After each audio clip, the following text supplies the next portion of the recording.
Thank you so much for coming here to NYU's Journalism School. This is the Arthur L. Carter Journalism Institute. And tonight is the second installment of the audio Storycraft series, which we are co-presenting with Tish's undergraduate School of TV and Film. And this series brings together leading audio producers working at the intersection of journalism, fiction, and documentary to explore the creative and ethical terrain of narrative storytelling. Through conversations with artists who blur the lines between fact and fiction, this series examines how journalistic rigor and dramatic technique can enrich one another and highlights the production and storytelling tools that creators can use across film, television, radio, and podcasting. Tonight, we're not blurring the lines between fiction and journalism. We are talking to audio journalists who have been working at really the peak of the narrative series audio. Let me introduce them. Oh, and first let me say, my name is Ellen Horn. I run the podcasting and audio reportage program here at NYU. Diane Hodson is Diane Hodson is an assistant professor at Hofstra University, where she runs their brand new BA program in podcasting and audio storytelling. Yeah. But Diane doesn't only work in audio, she's also a filmmaker.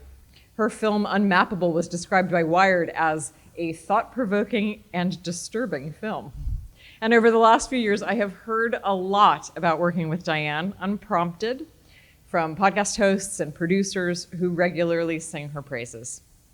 From what I've been told, she's the kind of editor that we all hope we get to work with. I've heard her referred to as a magician, a miracle worker, the secret sauce, and heroic. Perhaps you've heard her work in these limited-run narrative series, Heaven's Gate, Empire City with Chenjerai Kumanika, also a professor here working in the audio journalism program, or the Projects series that the New Yorker named the best of 2023, Think Twice, about Michael Jackson. Diane was the story editor of 4 of my favorite shows, Missing Richard Simmons, Running from Cops, The Line, and Hysterical. All 4 she made with Dan Taberski. Dan Taberski is an investigative podcast journalist. He hosted 912, which won the Podcast Academy's Podcast of the Year award in 2022. And it's an award he won again this year for Hysterical. And while I've now put like 6 things on your must-listen list, let me throw a few more on there. Surviving Y2K, you should definitely hear that also. In addition to hosting some of my very favorite podcast series, Dan, like Diane, is also a filmmaker. He made, oh boy, I didn't know there was going to be a kid here, a movie about Patrick Haggerty that I can't say the name fully, but Patrick Haggerty is the queer icon and frontman of, he was the queer icon and frontman of the band Lavender Country. Dan also worked in the trenches of both news and comedy TV. He was producer on The Daily Show with Jon Stewart, and he created a reality TV series for the Cartoon Network called Destroy, Build, Destroy. And according to his Wikipedia page, he also worked on economic policy in the Clinton White House. Welcome. In the middle. Okay.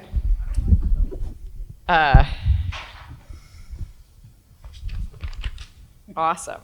Okay, so both of you are filmmakers. You really started in visual media before coming into audio.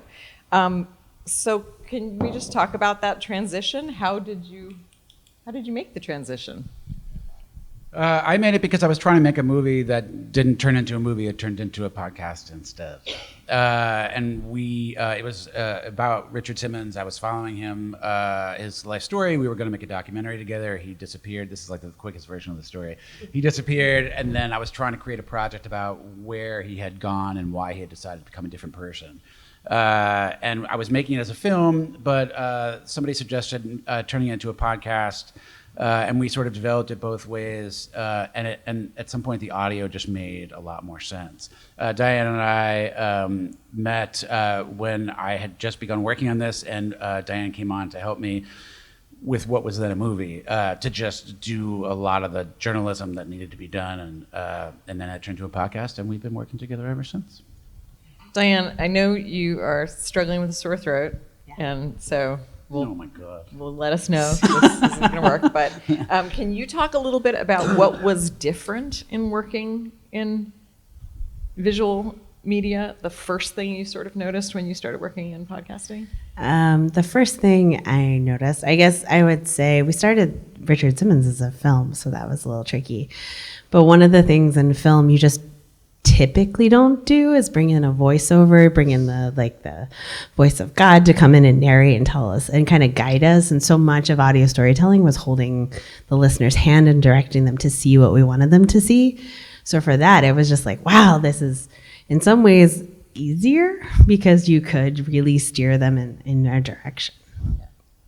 And to that end, in the series that you guys worked on called The Line, there's a clip that I always play when I teach, and I'm talking about writing. It's just a fantastic example of great writing. Let's play the clip. There are 3 types of people in this world: sheep, wolves, and sheepdogs. That's the beginning of a parable that the Navy SEALs I've talked to over the past year like to toss around to explain how they see themselves and their place in the world. The sheep are me, and probably you, just regular people living our lives. The wolves, they are the bad people, the evil people, who want nothing more than to kill us sheep. And then there are the sheepdogs. The sheepdogs like to kill too, but they like to kill wolves to protect the sheep. The sheepdogs are a little bit scary, they're a little bit aggro, but they're honorable and necessary. You know, there's a lot of guys out there like, oh, I'm a sheepdog, I'm a sheepdog, I'm a sheepdog. I'm like, I'm not. This is Dan. Dan was a SEAL for 11 years, and he has got a slight amendment to that parable. You know, basically a sheepdog protects sheep, and he hangs out with sheep, and he looks like sheep, and he waits to get attacked. Fuck that. I'm a fucking lion. I'm hunting wolves. I'm not waiting for wolves to hunt me. I'm looking for that motherfucker, and I'm daring him. Come down this hill. As a matter of fact, I'm coming to the hill to you. Right. And every now and then I'll eat a sheepdog and I'll eat a fucking lamb if it gets in my way. Wow. That's been my mentality. I'm trying to tone it down, you know, because Dan is absolutely terrifying and also kind of a good hang, which is how I would describe a lot of the SEALs I've met over the past year. If you're looking for intensity, go find yourself a SEAL. Absolutely terrifying. And also kind of a good hang. Amazing. Thank you. I love the wow in that. Like, we can hear you in the interview, but you're also putting us so firmly in your point of view and making us see him as you see him. And you're doing that primarily through the writing. Yes. Tell us a little bit about The Line, what it was, and the differences between the podcast version of The Line and the TV version that you did for Apple Plus. Yeah, so we did this for Apple, and it was about Eddie Gallagher, the Navy SEAL who potentially committed war crimes, and we were going to sort of retell the story of the trial and actually ask all the questions around: did he do it? Why did he do it? And if he did it, what happens if people think it doesn't really matter anyway? And at the same time, we were going to make a film version of it. So we were going to make a podcast and we were going to make the film at the same time, which is what we did. The pandemic had other plans in that it sort of messed up the cadence a little bit. The podcast became much easier to shoot because we could just record from home, which nobody had been doing yet. Like, nobody knew how to record anything over Zoom. It was incredibly complicated, believe it or not. It's to figure out how to do that at home and not be able to have like technicians come to your house or like it just. But that made it possible for the podcast to sort of bloom a lot quicker than the film was because you couldn't go and shoot video of people yet. And so they just became two different projects where we were sort of working intertwined, but we're sort of developing different things about them. Our approach was that I'm not a Navy SEAL. I'm an outsider. I like that kind of thing. But in order to feel confident about telling the story and asking questions and sitting down with somebody who potentially committed a war crime and saying, did you do it? Like, we really felt like I needed to know as much as possible. And so we basically recorded interviews. We spoke to or recorded interviews with over 50 Navy SEALs, which I don't think anybody has done. I mean, it's not the kind of thing you can look up. But it was incredibly difficult, and Dan did it all. But it was also interesting in that I think what was effective about it is that we were asking questions that people didn't normally ask them. People, when they talk to Navy SEALs, they're like, so what's it like to be a Medal of Honor winner? You know, or like, what's it like to be a hero? Or some dumb question about some weird perk that they get as a Navy SEAL. And nobody really asked them, like, what is that like? Like, what is that like? What is that experience? And it just allowed us to get some interiority into Navy SEALs, which I don't think people had ever done. And the film just took a different tack. And I thought that was really interesting. Yeah, to add to that, there's some stills from the TV series up here just to kind of have some contrast. But I really, for the podcast, because we talked to all these people, we were able to look at the Eddie Gallagher case more as a case study for the Forever Wars and look at it as a way in, but not the way to talk about what's happening to Navy SEALs, which is what I liked about talking to all these other folks and getting this larger perspective and thinking about what we can take away from it. Whereas the TV series really leaned into just like the Eddie Gallagher story. So in terms of TV versus audio, because we have the narrator, we're able to kind of diverge and we can go on these other tracks and just talk. This clip that you heard is in episode 1 of a show that's supposed to be all about Eddie Gallagher. And we're just sitting with this guy named Dan who's like telling us a story really raw, really open. He's like crying. Like, I mean, he gave us everything. And you could say, well, this doesn't relate to Eddie Gallagher. Or you could say, like, what does Eddie Gallagher relate to? Like, why do we care? And so what's fun about working together is we tend to work on these projects where we're like, it's not so narrow. It's not just like a true crime story, but it's like, why do we care about the stories we care about? For Eddie Gallagher, it was telling us something bigger. In terms of the TV series, though, what you could do, a couple of things. One, like Eddie is up in the top left. You're like, oh, I get to see his home. Like, you don't get to see that in a podcast, but you know what? That's an Airbnb. And in the top right, there's like a deer on the wall as if he's a game hunter, not his home. So like, there was definitely a heavy-handedness there, right? With the director making that choice. And I think a lot of times when we see a TV series, we're like, oh, we're learning about the character in the space. Not totally true. Whereas like a podcast, like you have Dan kind of cutting in, giving his narration. It can feel like, is this really like the truth? Because this is Dan. And it's like, he's telling us actually about his experience, where here we're just in a totally different world. A couple other things in the top right, this is an image we talk about and we go back to repeatedly in the course of the audio series, but then you can actually see it. There's a power to being able to see it. There's also a power to imagining it. And so that's like a trade-off in both spaces. Same with the bottom left. It's like we kind of imagine Mosul. We imagine what's happening in the podcast, but to like really see it, to see how dense it is, to see the people that live there, that's something that you could recreate. There's like drone shots. There's things that we were able to do in the TV series we couldn't have done in audio. And then the bottom right, we talk to all these SEALs about their life. You're actually able to see what they go through in buds. They kind of recreate these scenes. You can do recreations in audio. It's different, but it's just in terms of that trade-off. Like the key is that like everything was through the Gallagher story and everything else was just like a little bit on the edges. Where I like to think what we tried to do on the podcast side is we can invert that. And I think to get to where we're going is that's what we can do with Hysterical too, which is like you don't just have to tell one story. You can tell all of these other stories using one as sort of the vehicle to do that. But before we get to Hysterical, I want to ask a little bit about the treatment of Eddie Gallagher as a character. As a character? Yeah, as a character, and the difference between TV and do you feel like you were able to render different versions of his story, or is it really largely the same opinion, same reporting?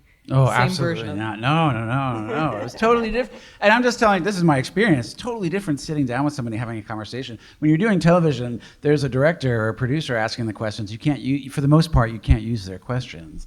And so you're just literally trying to tell that person to just tell me the story, because you're trying to get it in a way that makes narrative sense without a narrator sort of interrupting. But I can interrupt anytime I want. I can interrupt when I think he's lying. I can interrupt when I think he's being funny or being like sensitive or like feminine. Like I could challenge him. I could express my inability to challenge him because I was really nervous sitting across from a Navy SEAL like that, or potential from a murderer. He was a murderer because he confessed at the end, basically. Which he didn't do on camera, but which he he only didn't did do to on you. camera, yeah. Which he did for, and we were just, it was just a different thing. It was just two people talking. That really allowed for you to cut past a lot of the mishigas of just like, yeah. You're making a good argument for audio right there. Oh my God, is this like some sort of debate club where I'm supposed to throw down and be like, audio, 100%, 100%. And that's part of why people are talking about podcasts turning to video. And as far as the kind of stuff that we make, it's not super interesting to me because the minute you record a conversation with somebody, it's a completely different way of speaking, talking, behaving. You're nervous about what you look like. I would be nervous because I'm sweating right now. But when I'm not nervous. When I'm interviewing people and I'm just submit my microphone, I have a towel and I go like this because. But if that were on camera, like the person would feel the same. Especially when I did Missing Richard Simmons, there was a lot of people who were uncomfortable with their bodies, and it allowed them to speak in a way that didn't make them feel like they were being watched at the same time. It was really interesting. And like the SEALs are known as the quiet professionals. They're not supposed to speak out. They would not have talked to us that many if they had been on camera. And when we did Running from Cops, same kind of thing, whereas like we were telling this story about the exploitation of these people by the TV show Cops. The last thing we could do is exploit them for more video content. Whereas like if they just told us their name and shared their story, that's one thing. If we were showing their image, that would have been something very different. So moving on to Hysterical, we sort of started, you started making that transition and talking about how far-ranging you can go. Let's just to introduce it, let's play the show.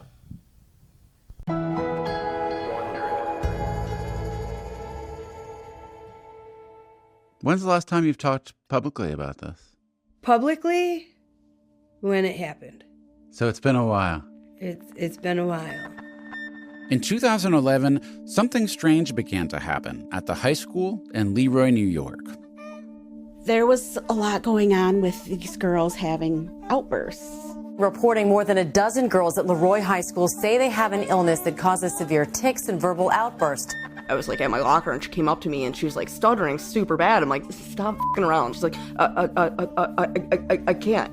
I felt like Linda Blair in The Exorcist. Wow. A mystery illness and spreading fast. And then next thing you know, they're going, "Bleh," and their arms are swinging. With a diagnosis the state tried to keep on the down low. So by then, everybody thought I was holding something back. Well, you were holding something back intentionally. Yeah. And when it finally comes out, feels positively Looney Tunes. It's called mass hysteria. Especially for a woman. It's used when doctors don't know the diagnosis. Something's wrong here. Something's not right. Is this the largest mass hysteria since the witches of Salem? It's like, no, that just does not fit. That's not it. I know it's not. Or is it something else entirely? What's the common denominator here? I remember hearing at some point, it must be a bad batch of tampons. Nationally known environmentalist Aaron Brockovich sent a team to Leroy yesterday. Leroy was the new Dateline, and everyone was trying to solve the murder. Something happened. And I think what happened to you happened to me. Who's susceptible? Just how often is this happening? And what do you do when they tell you it's all in your head? The idea that this is somehow psychogenic, psychosomatic, mass hysteria, I mean, that just doesn't apply to me. People are just so tired of being called liars that they don't want to talk about it anymore. I don't fault anybody for believing it at the time. I was one of them. I'm Dan Taberski, and this is Hysterical, a new limited series from Wondery, Pineapple Street Studios, and the team that brought you 9/12, Running from Cops, and Missing Richard Simmons. Like, am I going crazy? Is this really happening? Follow Hysterical on the Wondery app or wherever you get your podcasts. You can listen to Hysterical early and ad-free right now by joining Wondery Plus in the Wondery app or on Apple Podcasts. Okay. So the story really starts in Leroy, New York, with this group of girls and a boy later who are suffering from this sort of strange ailment. Diane, do you remember how you guys came across this story and what made you interested in it initially? Yeah, Dan, you should talk about Havana syndrome. Okay. Yeah, I mean, I was looking at Havana syndrome. Oh, sorry. I always think my voice is loud. Okay, but this sounds better. Oh, you're recording it. Okay, shut up, Dan. I was reading about Havana syndrome. It's this sort of neurological illness that's affecting foreign workers, and it was on the news all the time. It's been around for like 8 years at this point, and I just thought it was really interesting how the conversation like immediately turned to it must be some sort of Russian ray gun that we haven't invented yet that they're using on our workers in Cuba, and that that was happening in like Senate hearings, and like the president was making statements about it as if this was a possibility, and nobody was talking about the possibility that it was a mass psychogenic illness, that was a phenomenon that was real. And it wasn't that they weren't talking about it, that they were embarrassed to talk about it. They didn't want to offend the people who were feeling sick by suggesting that maybe it's somehow something other than an organic illness. And I just really thought that was so complicated. And then so I wanted to explore that idea, and then I came across a story in Leroy that I had remembered from before, mildly. And I just liked the idea of showing the classic hysterical girls, like young girls, you just brush them off right away, having this, and then these CIA agents who everybody's like, the Senate hearings are taking it so incredibly seriously, and it's like really similar symptoms. And we just thought that was an interesting dynamic. So you did your reporting 10 years after the Leroy, yeah. After the Leroy. Yeah, correct. It's Leroy. It's Leroy. I go with Leroy. Yeah. Okay. Yeah. Now, when I heard that you were making this series, I was very excited because I had assigned it at Radiolab to Latif Nasser when it happened 10 years ago, or longer. It happened in 2012. 2011, 2012.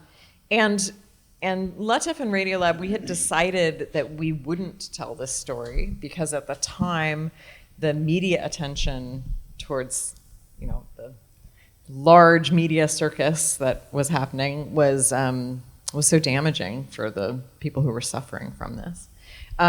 Was that any consideration for you when you guys thought about telling this story, like how those people would be impacted, and how did you handle that in your reporting and in your interviewing? I mean, part of it has to do with how we reached out to folks, and I don't know how to describe the way kind of my corner of the world was those women, and part of it was doing it slowly and kindly and with persistence. I remember on Richard Simmons, one of the guys, Woody, finally called me back one day and was like, "You are the most kindly, persistent person I've ever met. If you ever want a job in Hollywood, it's yours." But I took that with me and reaching out to these girls, and it would be like months of just reaching out kind of one way, and then it would be getting a response. And it was like, "Hey, what do you want to know, or what do you want to talk about?" Some people were immediately like, "Never reach out again." There's a bunch of different responses that we got in talking to the folks. But I think what we try to do in the work that we make is we're not really going in with an agenda. We're just really trying to talk and listen. And I think that was clear to them. That this was different. Some of the girls and some of the women told us that they had been reached out to like every month for over 10 years, people trying to tell the story again. So they had just turned everyone off. So it was like a big deal to get them, those that chose to talk. But we did feel, the point here, I guess like what I was alluding to before with the line was like, the point here wasn't to like pull all this up for everyone and make them relive a trauma. Like, that wasn't what we were trying to do. So one of the things we decided pretty quickly was to bleep the names of those that didn't participate, which just felt like a no-brainer. It's like, if people are talking about people and they're not participating in this, why do you need to know their name? Like, that's not the point here. We're trying to tell this larger story. And so whenever possible, there are things that we knew about these young women's lives, but if they weren't on the record, like, we just, as much as humanly possible, tried to keep that internal and share what we felt was really like open and left for us to share. And I think we've done that on all of our shows, but especially this one we did. Let's hear a clip of one of the girls. I was in the grocery store and I dropped a jar of pickles because my head twitched. I made this weird noise and I lost the ability to hold the jar of pickles. And there was a mother and young child in the store.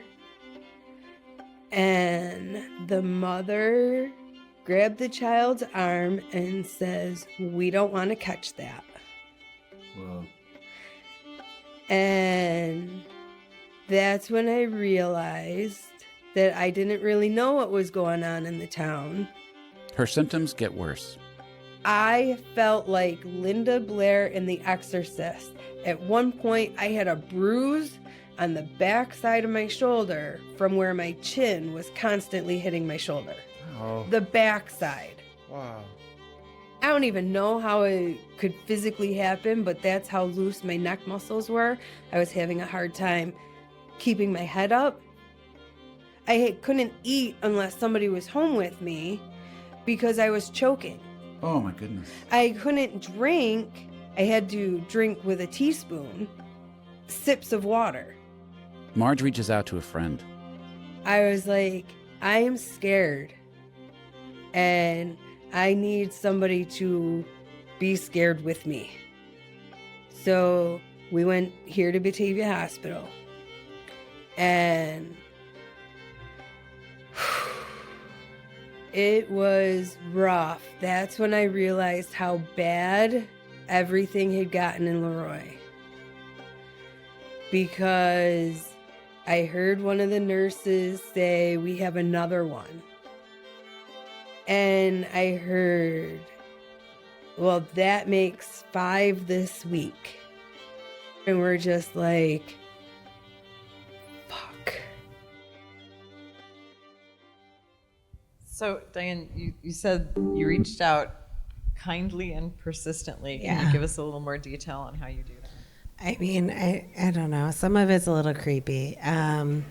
I won't lie. Dan finds it very creepy what I do because I track all my emails. You find that super creepy. To see the people if they're opening the Yeah.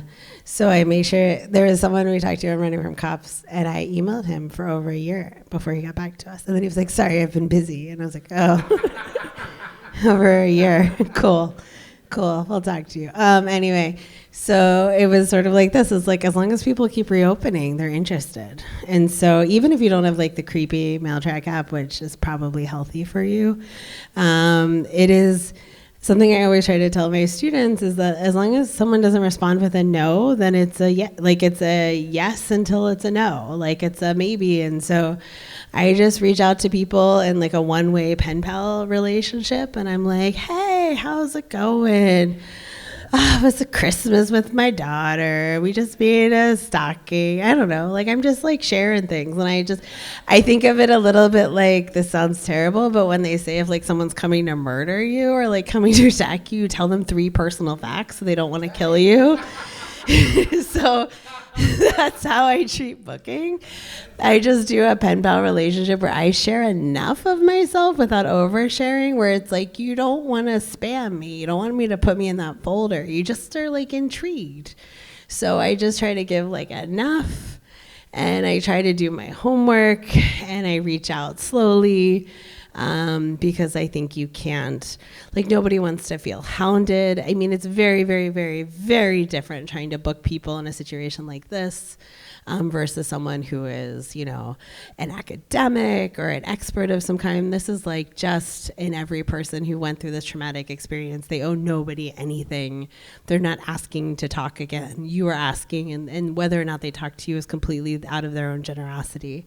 And you just treat it that way. And I will say, actually, part of that is also letting go of the idea of what the story you think you're going to get is. Like, because sometimes you go into a story like this that's 10 years old, and you're like, okay, we got to talk to these 4 people. And none of those people talk to us. But they just were the ones that you think they're the ones you have to talk to because they told the story then. But there are other people who experienced it. There are other ways to talk about what happened. And if you treat it like that, if they're like, I'm sorry, I don't want to talk to you, then everybody's not going to get fired because we can't make the podcast. Like, you just say, right on. Like, go with God, man. Like, and if you take the pressure off of yourselves, then you really mean it. It's like, yeah, they don't want to talk to us. We're just going to let it lie now and figure out how to tell the story another way. And that leads to a lot of really interesting creative possibilities. Agreed. Okay, I want to talk about one of the turns you make in the series that I found really surprising and delightful that really elevated the stakes of the series. So the first 4 episodes take place in Leroy. Mm-hmm.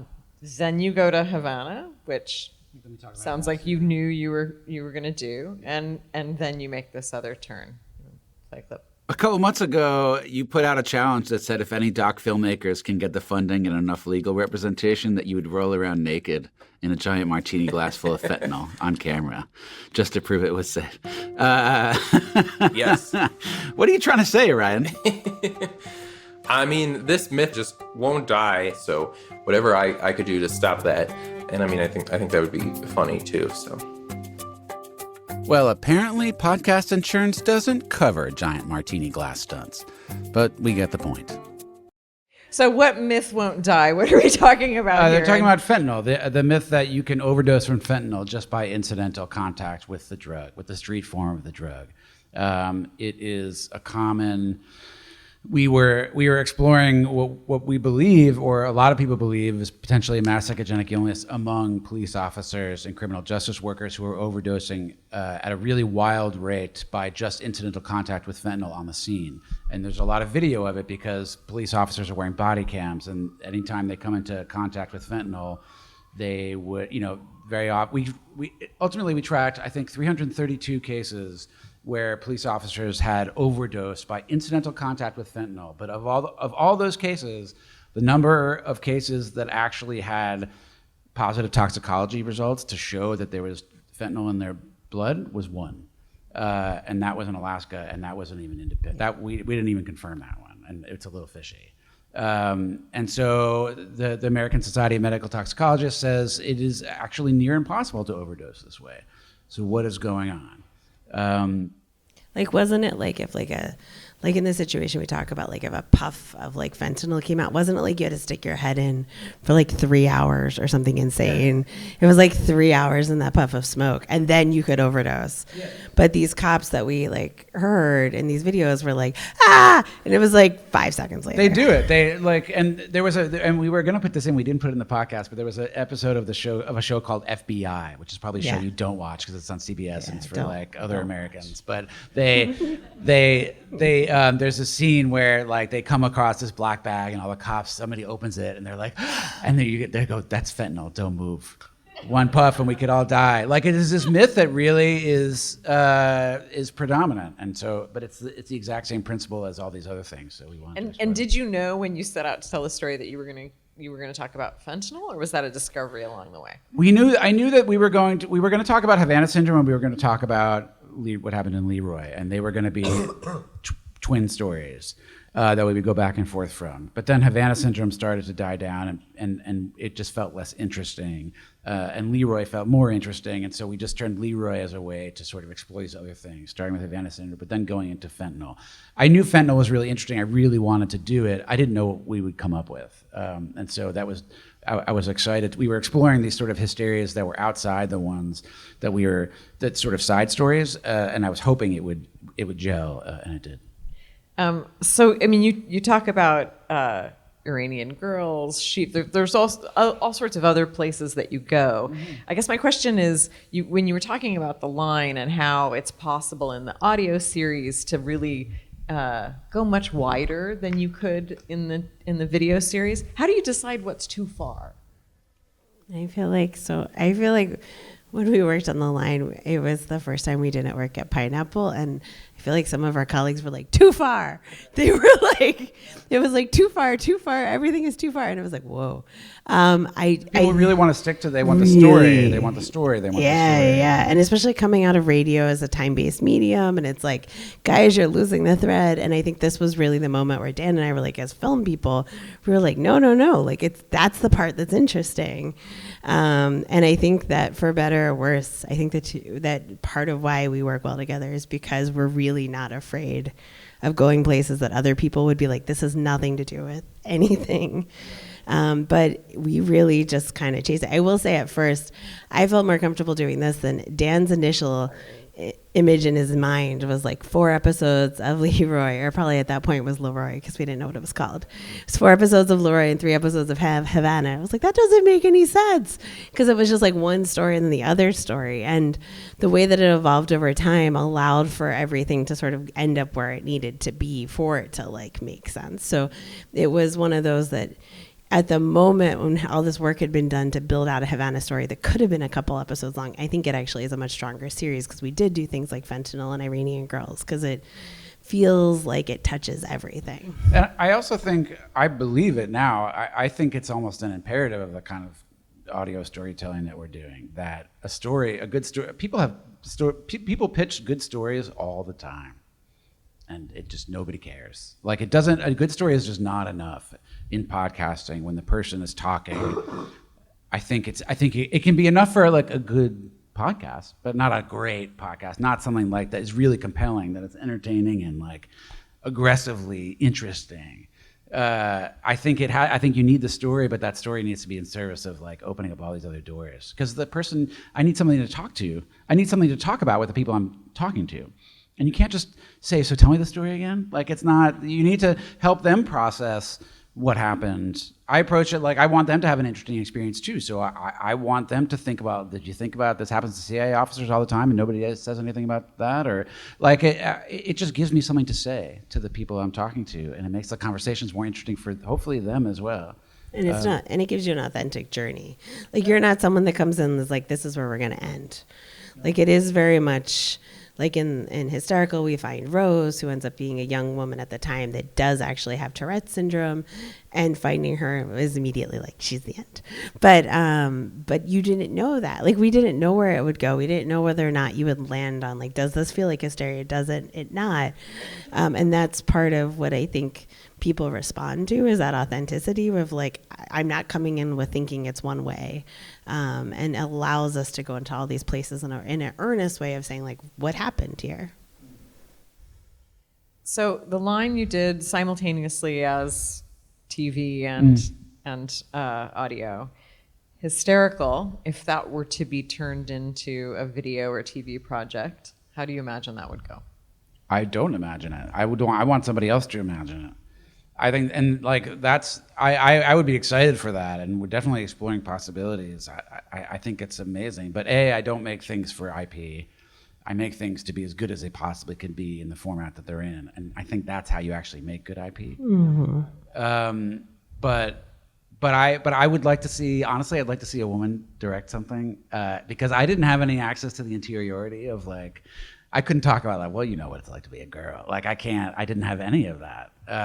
And I think it allowed us to explore other things, which I think was interesting. And we knew that going in. This wasn't going to be like my girl power show. Like I didn't want to look at it that way. But I would really love to see what a female director had to say about it. Yeah, I'd love to see a fiction version. And so I've worked on a couple now shows where it's like the documentary, like TV side, and the doc podcast side. And I feel like they're trying to do the same story in 2 mediums, and maybe it's just because of the space we've been working for so long. I'm just like, well, ours is better in audio. Even if I work on both, I'm still like, the audio is better. And I love making films, and I really love the visual storytelling. And so to me, I think this story really lends itself to fiction. I think there's something so much more interesting about fictionalizing this, because I think about these young women and I don't see them. I would have a hard time imagining them wanting to be on camera like most of the stories that we've done. These aren't people that want to go and re-traumatize and re-invite people into like their whole lives in that kind of way and identify in that kind of way. So I would love to see a fiction version. So we're going to open it up for questions. One last question from me before we do that. Guys, you've collaborated on so many projects. Why do you keep working together? What is it about your collaboration?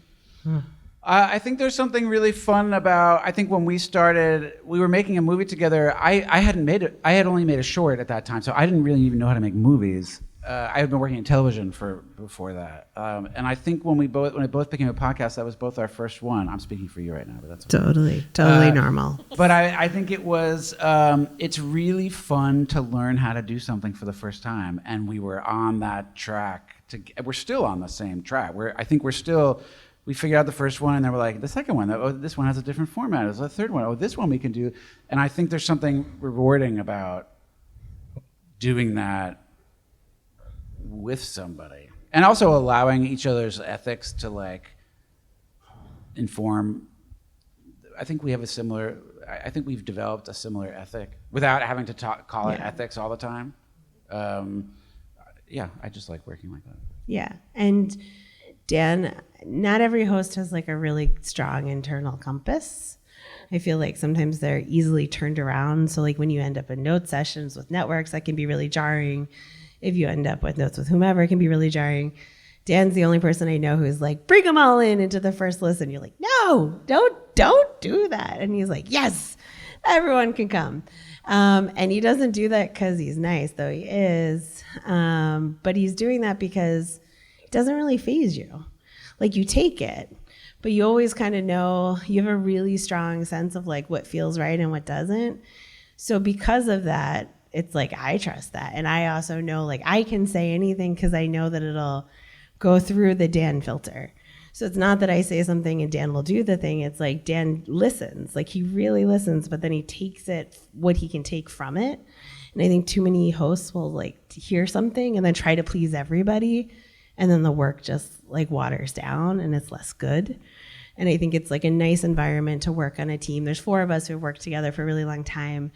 And it's just nice to know that like everybody's just so comfortable speaking up and saying whatever they say, because you know everyone's in it for the same thing. Everyone wants the thing to be good. Everyone trusts Dan's voice. And like he shows that trust back to us. And it's really easy. As hard as these things are to make, it's very comfortable. It's like, I don't know how to say it because I feel like I've worked on a lot of other teams at this point. It's not always comfortable, but there's something about it that's just like there's an ease, and there's just that trust there, which is really nice. That's super nice to say it, but I think it's also like it's sort of the dream to like have been working for a while, and then you realize, oh, you have other collaborators. You're working with other artists. Like you hear about other things, like filmmakers or like all these novelists who like were all drinking together and talking, and then and then like time goes by, and you're like, oh no, we've been doing that. We've been talking and drinking together and working and like sharing ideas and growing, and like I mean it's a hard thing to make happen. I think it's easier to sort of realize, oh, it happened, and it happens in retrospect, and then you sort of enjoy it while it lasts. Do we have some questions from our audience? Hi. Yep. Hello. Oh, thank you guys for talking to us. I have a question about any advice you have for smaller scale productions. You guys are very professional. You have a team, but what about like people like me who's just a one-person podcast team trying to make the content compelling, but can't tackle huge like and mysterious issues like the ones we've heard. Like what are some things to keep in mind when we're tackling smaller projects? What are you trying to do? Like, are you doing reporting or? Yeah. So I'm a Columbia journalism student, and I've had an audio background. I'm thinking of doing more newsy things instead of documentary style. But then profiling, for example, international students whose visa have been revoked, which is a topic I've been following closely. But I do not want to bore people. And there's a very intriguing and traumatic experience these students are talking about, and I want people to pay attention. But I probably won't be able to make it into that documentary style that we've just heard. I think just don't. I think what I would do is just I would think about it as I would think about it as art, not journalism, because it's easier to do art on your own and burn your time on art. It's important. You're trying to say something. You're trying to like put voice to something. It's harder when journalism is for me. It's more of a job that people need to be doing, and it's like a whole system that needs to exist beyond my participation in it. And so, but there's something a little freeing about just making it focusing on the creative part. So talk to people about whose immigration status is changing or is having visa problems or whatever. But I think treat it as a warm conversation instead of hanging somebody's dirty laundry out to dry. I think you have such an opportunity to talk to people. If somebody agrees to talk to you, just do it as an art piece. I just did an art piece. This is the art project AudioFlux. Does anybody know what AudioFlux is? Yeah. I just did one. Fucking amazing. It was great. It was like it was a pain in the ass, but like just if you do it as art and you create these things, like it's going to come out more authentic to you than trying to be something else for somebody. And yeah, I think just try to make it don't worry about making it a job. It'll turn into a job. It's also like you hear Hysterical and it says Wondery and Pineapple and there's like 5,000 names in the credits, and I think it's a little intimidating. When we first moved into audio, at first there was just 3 of us working on a thing at a half a table in a co-working space. Nobody knew if it was going to be any good. People always think like as if you knew like something was going to be a hit. We did not know if it was going to be. We thought Richard was going to like pop out before we finished. And then for clarity, I didn't make anything on that project. And I know, and Diane, I mean, in the beginning, like I know that we weren't making much at all. It was just for fun. And so in a sense, so I think the other thing that relates to is find your own collaborators. Like find your like literally find a crew, and just make shit together. It sounds so dopey and like that it takes a lot of time, but like those are the people you're going to be working with. And part of it was to Dan's point about art versus journalism. It was if you're not pegging it to the right now, it doesn't have to be paced the same way. So it's like if you have something to say, your own story, like some take on it that's distinctive, you can do it. Like you can't do like there's the fast, cheap, and good pyramid. You can't always do it very fast if you're doing it by yourself, but you want to do it really good. And so you have to kind of slow it down and like what stories lend themselves to be slowed down. And then you can do better work.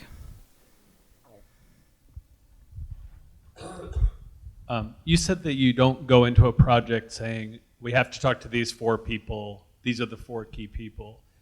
Is there a point though, when you have a concept and you start reaching out to people where if you don't get responses or you talk to 1 or 2 that you say, you know what, we don't have enough, we have to abandon this? Like, how do you decide when to keep going or when to stop? And the only reason I ask is we listen to a lot of podcasts, and I think sometimes you listen to an episodic podcast and you kind of feel like, I don't know if they really got the thing that they set out to get, and you can tell, and you kind of feel let down. So that does not happen with your podcast, so I'm curious how you decide to keep going.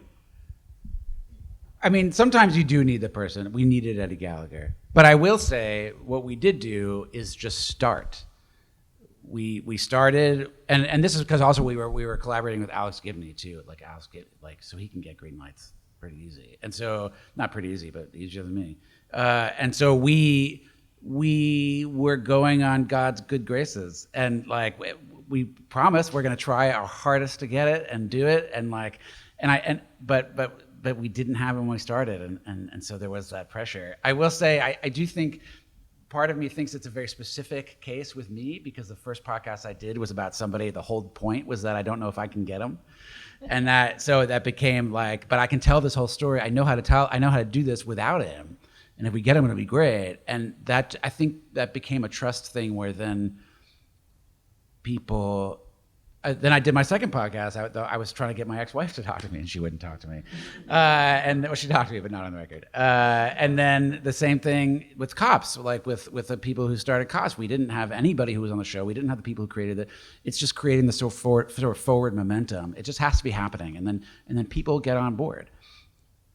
And you also have to be okay with doing a ton of shit that's not going to make it in the podcast. Yeah, I think you also just have to be.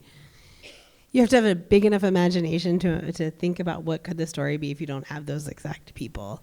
Because it's not hard to tell any story if you get all of the protagonists of the story. Like it writes itself. But see, that's also not true because very often. But it's not good necessarily. Because nobody ever speaks well. Yeah, that's also a problem. People it happens to, they don't know how to talk about it. They're not ready. Yeah. Or they don't know how to go back and forth. So very often, they're not the ones. Keeping it loose, you can go for the people who tell. History is told by the people who tell history, right? And so the people who have some sort of connection to it, so they're alive when they're speaking about it. They're not always the protagonists, and it's nice to focus on those people. It's true, but I think like a lot of the times it's like, well, they spoke to. I think like in the print stories, it's like these are the people who come to light as if they are the ones that are the keepers and the tellers of the story. So that's who you always start with. But then to Dan's point, you talk to them; they're not always good. But two. You just have to have an imagination to be like, there's something more here. There's not these individual stories, or else you would have gotten that access before you started. Like there's a reason we're revisiting the story. There's something bigger we're trying to tell that is not that's not the experience for, I would say, the majority of podcasts. The ones that you do, the ones that we've done have been unusually in that camp of like not being afraid of leaving whatever that central story is.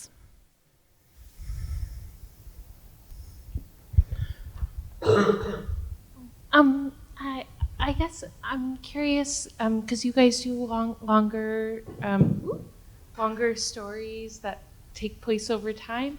I guess I'm curious about like that middle period when you've been working on a story for a long time, and you've heard everything a million times and you've rewritten everything a million times.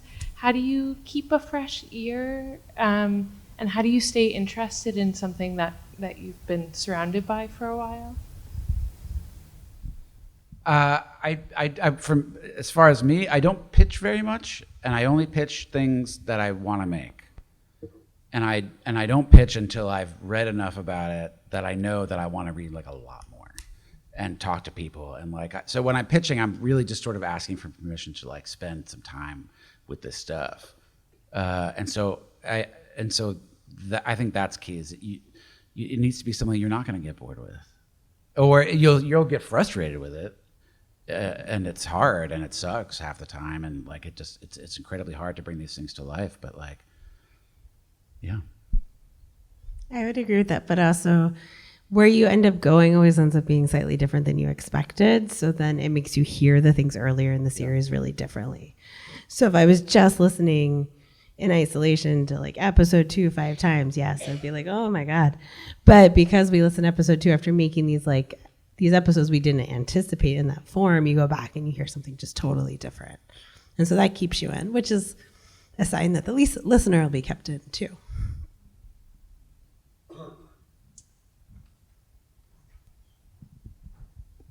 My watch is telling me to stand. Technology. I'm thinking about what you said earlier about it seems like you have sort of like an appetite. I think you said something that's aggressively great instead of just a good story. And thinking also about what you said about you invite people early on for feedback because you have sort of like a self-assuredness about what you're after. And I wonder if do you see that as just like an allegiance to your own curiosity and instincts and like you know what's going to be a good story and so you can trust that? Or is there something about an allegiance to who you're interviewing and trying to get closer to their heart or their humanity or some combination?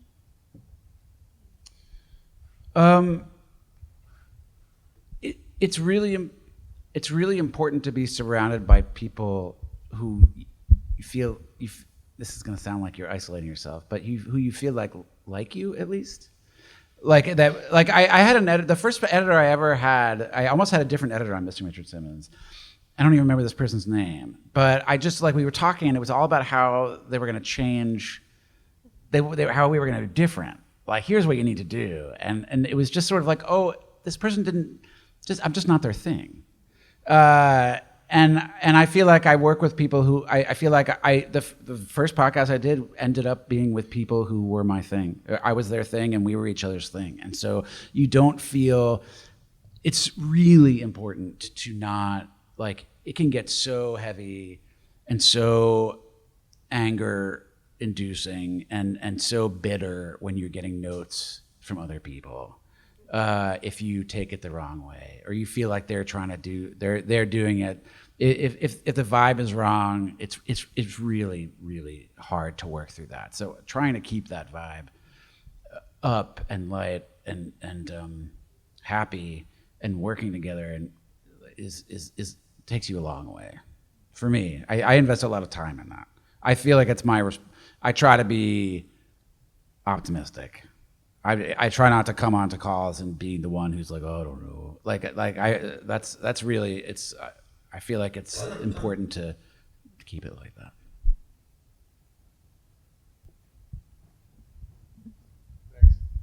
that. Kind of expanding on the good story is not enough thing, and I know you've kind of been expanding on it, so forgive me.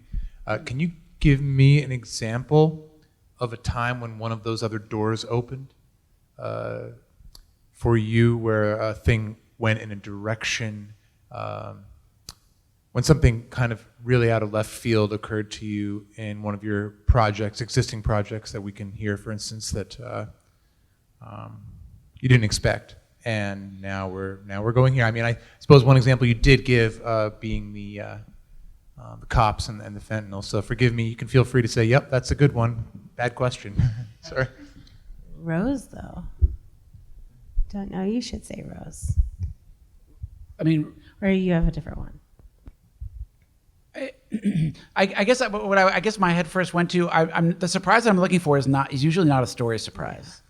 It's usually a surprise in that people have wisdom, and people will tell you the story. They'll tell you what's really going on, or they'll tell you what they think it's going on. It's not always right, but it's kind of right, or it gets you somewhere further. So very often the things that really shift a story for me are really small.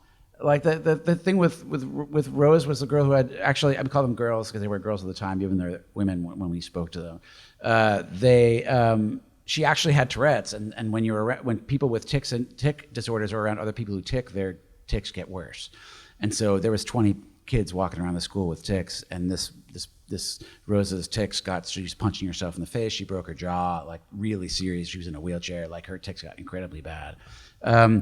But most of that was just her way of processing the story, that she had a perspective on what the other girls were experiencing because of her own illness that we did not offer for the entire show. And then all of a sudden she just drops it on yeah, I get, they're twitching their eye, it's bad and shit, but I was punching myself in the face. And she really put it in this really beautiful perspective. And so it's things like that. It's not that they gave me a big sort of wow, I didn't know what the story was gonna be that. It's they just sort of told me, they gave me wisdom. Yeah. I would also say in the last episode, we go to nature, we talk about the sheep, we go to the shark. We go to we go places that are so much bigger and so much more unexpected. And I think for me, that is also something there's a bunch of different ways to tell a story, but there's just something really satisfying if you can pull that off. And I feel like this is the type of story where Hysterical at least set you up to feel like that was an appropriate place to land, and it shouldn't have felt that way. If we had written that out, I feel like Wondery would have been go home. Yes. But we just made it. And then they were oh. And I think there's something to be said for that too, which is the version that you sell versus then it gives you permission to go make the thing you want to make. And I think we've been really lucky to be given that permission. Just take 2 more questions.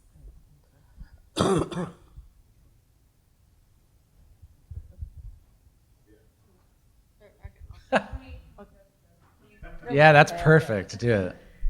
Okay, I have a question about Hysterical and what you believed was the cause of what was happening with the girls in Leroy when you started interviewing them, because in the narrative, you sort of let us believe it's like hysteria is real, and then you're sort of like, oh, well, no, like let's like explore what other people's ideas are.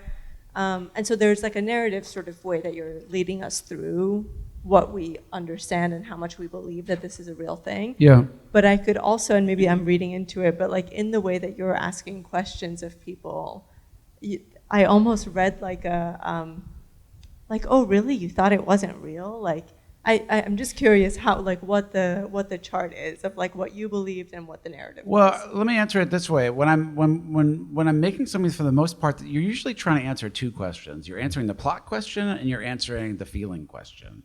So the plot question was what happened in Leroy, right? Like what happened to these girls in 2011? Was it mass hysteria or was it something else? The sort of emotional question was what happens when somebody tells you it's all in your head? And so what do you do with that? And so even if I had opinions about whether or not I thought it was mass hysteria or not, which would have been completely unfounded because it was just based on like reading shit and like I hadn't interviewed anybody, it doesn't matter what I think. The more important thing was that I was looking for the answer of what do you do when somebody tells it it's all in your head, and we weren't, and it takes a while to get that answer. And so you have things to, even if I had a preconceived opinion about what actually happened in the story, my questions were what was feeling. The actual emotional questions were the thing that fuels the story, and my questions that I'm asking other people. I'll just add to that. Dan is normally a pretty comfortable interviewer. I mean, he says wow and whoa and laughs a lot, as you all heard. But in the very first interview you did for Hysterical with a girl who had been sick, Alicia, you were the most nervous I'd ever heard you. You're like listening back to that tape. You were so deferential to her. You were just like, I am trying not to tell you anything. I'm just going to take it all in. And it was so earnest. And it was just like, I really don't know. And you really came into it and respected like your experience is just so one I cannot wrap my brain around. And like, I'm so grateful for you talking to me. And I don't know what I'm saying right now. And it was just really unlike you in a way that I think was really good and appropriate. Sorry, now my voice is going. Are you getting verklempt? Yes, I'm very verklempt now. I really like that. And now it's a much later. I wanted to ask about a specific moment in the trailer where one of the, I'm not sure who's speaking, but someone says something like, no, well, yeah, okay, yeah. Like there was some little moment of like someone sort of stumbling over there, just like repeating the word yeah, but it was such a small but evocative moment, and I kind of wanted to hear you reflect on like what is your sensibility of good tape? Like what it is that makes a moment feel alive or expressive, that like when you're going through like, 50 interviews with 50 Navy SEALs or something like that, like what it is that you feel like you're looking for to communicate something better than like a clear, someone who says it the clearest or the best. No, I'm not looking for somebody to say it. I don't know that I do this consciously, but I think it's what it is. After doing this for a while, I think this is what it is that I'm looking to get somewhere with somebody. That I don't want them to just tell me the story. I want them to say this, and then I want to say, oh yeah, but does that connect it to this? And they say, oh, that's interesting. What if it's like we got up, we're getting up, and to it's that's what the interactions I'm looking for. That or something funny. Like I like piecing it together with somebody and allowing them and coming in open enough that they'll sort of redirect you. I like when people disagree with me, tell me I'm wrong. I think that's really interesting. That's so, yeah. And I don't remember the specific question. I think it was just me asking a question, challenging somebody, and he was nervous. Oh, right, I was challenging a government official and he was nervous. Yeah, that's good trailer stuff. But only a good trailer. Yeah, trailers are different. Trailers, you go a little farther than you normally would in terms of like pizzazz. But I'm okay with that. I want people to listen to it. Well, I want all of you to listen to everything that we have talked about tonight, and hopefully come back next week on Tuesday for Gisele Rigatau and Sandra Lopez Monsalve. Monsalve? Well, salve.